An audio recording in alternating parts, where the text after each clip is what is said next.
একটা তথ্য মন্ত্রণালয় সংক্রান্ত একটা কমিটি ডক্টর মোহাম্মদ ইউনূস করেছেন, যে কমিটিটা বর্তমানে তথ্য মন্ত্রণালয় সংক্রান্ত সব কিছু দেখতেছে।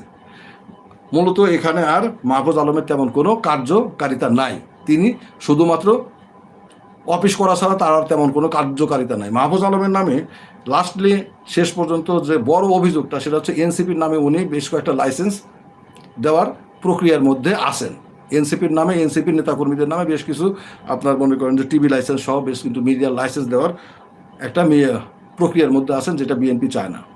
ঠিক আছে, যাই হোক, তিনি মোটামুটিভাবে এখন ওএসডি ধরা যেতে পারে, তিনি ওএসডি অবস্থায় আছেন। আর স্থানীয় সরকার উপদেষ্টা আসিফ মাহমুদ, তাকে ওএসডি করে রাখা হয়েছে আরও এক দেড় মাস আগে থেকে, আরও বেশ কিছু টাইম আগে থেকে।